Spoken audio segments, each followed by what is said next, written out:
नमस्कार।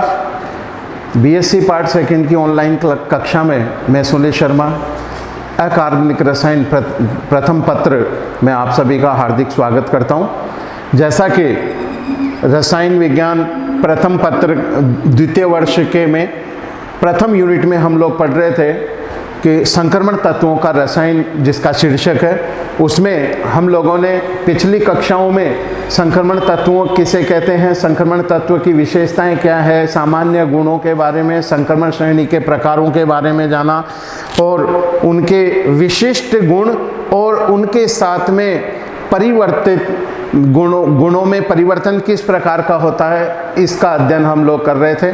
तो उसी श्रृंखला में हमने देखा था कि संक्रमण तत्वों के जो गुण हैं उनमें पहला गुण परमाणुीय त्रिज्या, दूसरा गुण आयनिक त्रिज्या, तीसरा घनत्व तथा आयतन, चौथा आयनन विभव, पांचवा गलनांक, छठा क्वथनांक, सातवां क्रियाशीलता, आठवां उत्प्रेरकीय सक्रियता और नौवां मानक इलेक्ट्रोड विभव के मान, 10वां संक्रमण तत्वों की ऑक्सीकरण अवस्थाएं और उनका स्थायित्व, 11वां संक्रमण तत्वों के धात्विक गुण और 12वां उन संक्रमण तत्वों के चुंबकीय गुणों के बारे में हमें अध्ययन करना है।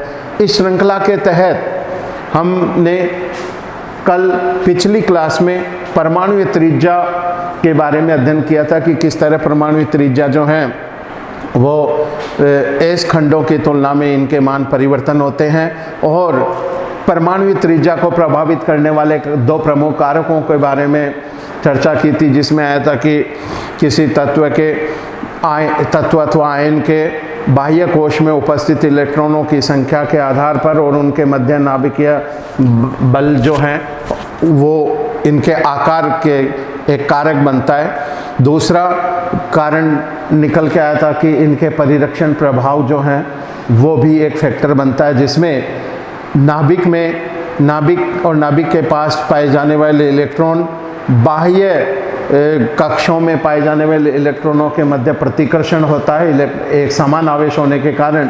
तो इस बल के कारण जो है वो उनका आकार जो है वो प्रभावित होता है। आज हम इसी श्रृंखला में दूसरे गुण को लेकर बात करेंगे। ये आज का अपना प्रमुख हेडिंग है आयनिक त्रिज्या।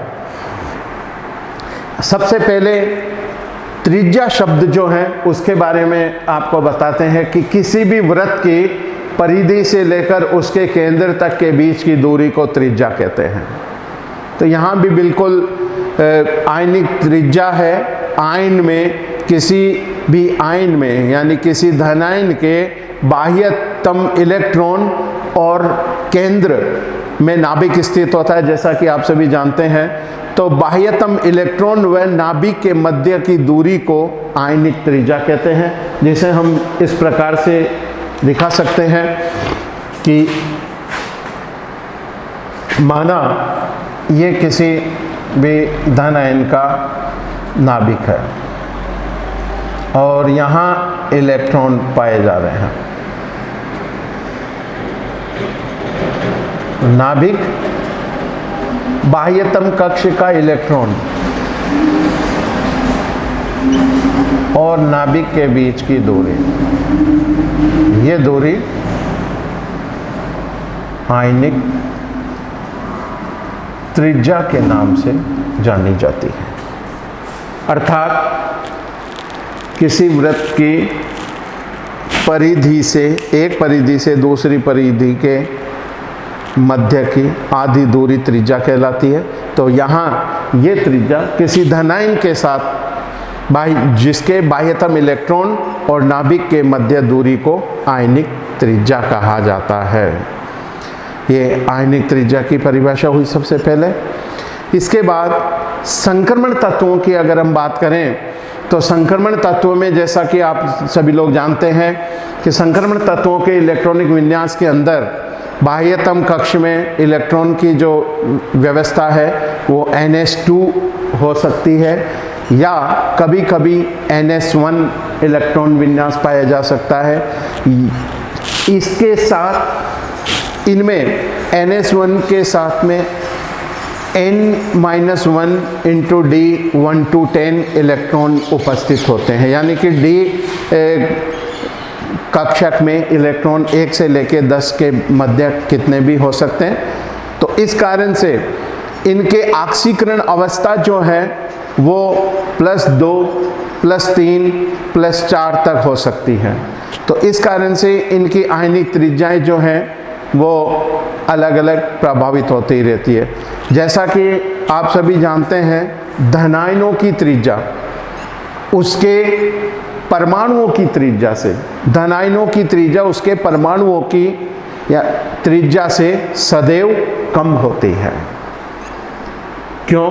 क्योंकि जब कोई परमाणु उदासीन अवस्था में रहेगा तो उनके बराबर जो बल हैं वो न्यूट्रल रहेंगे, शून्य रहेगा। और जब कोई धन आयन जब में से कोई इलेक्ट्रॉन मुक्त हो जाता है तो नाभिक पर आवेश बढ़ जाता है, जिसके कारण से वो धन आयन कहलाता है।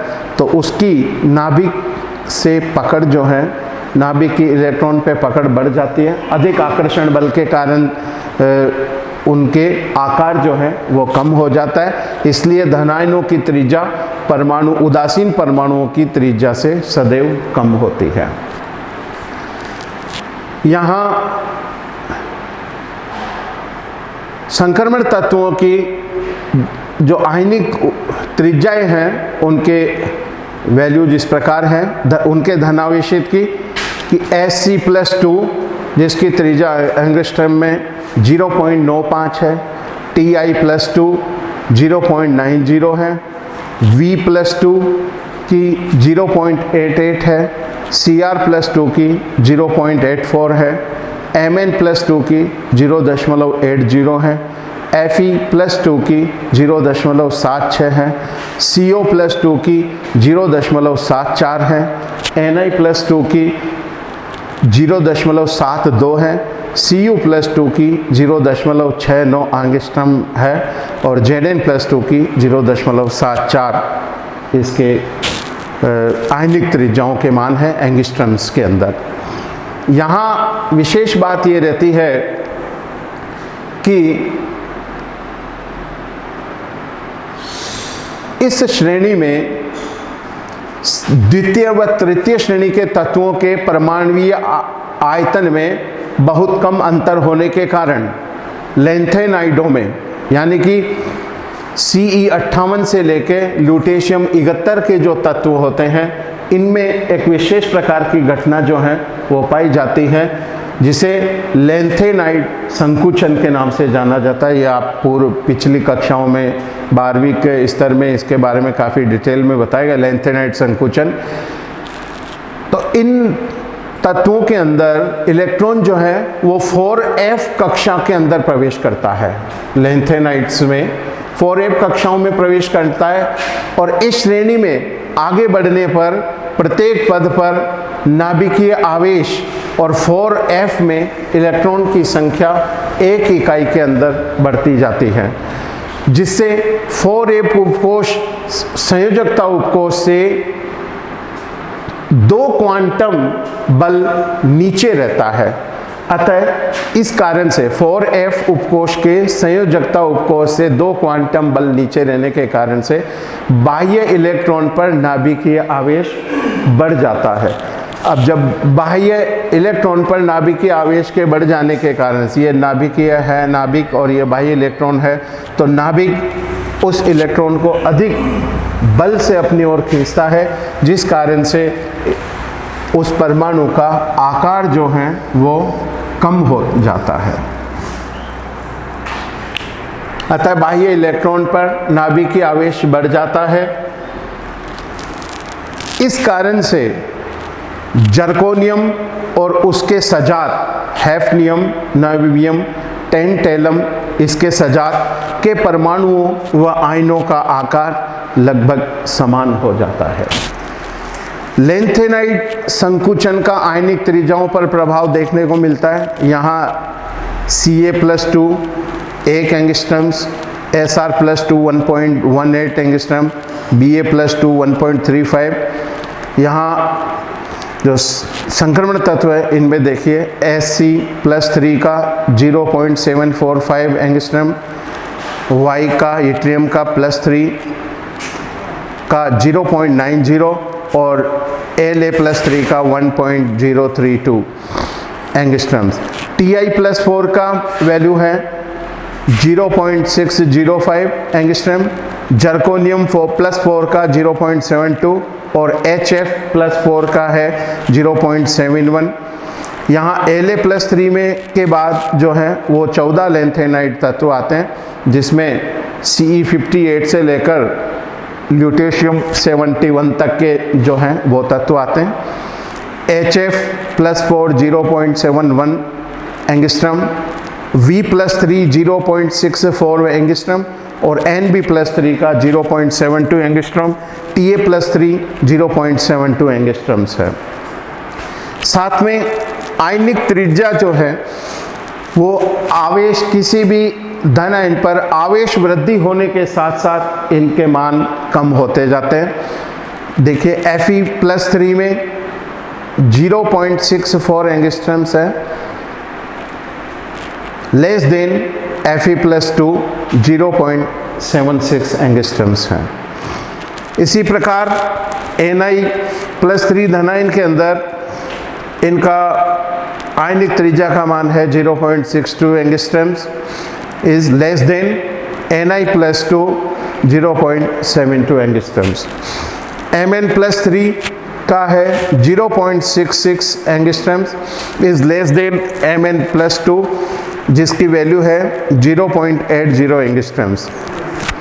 तो इस तरह संक्रमण तत्वों की आयनिक त्रिज्याओं के मान जो है वो इस प्रकार से है। जो ये आज दूसरे गुण और विशेषताओं के बारे में और इनके मान किस तरह से परिवर्तन होता है इसके बारे में आप लोगों को बताया।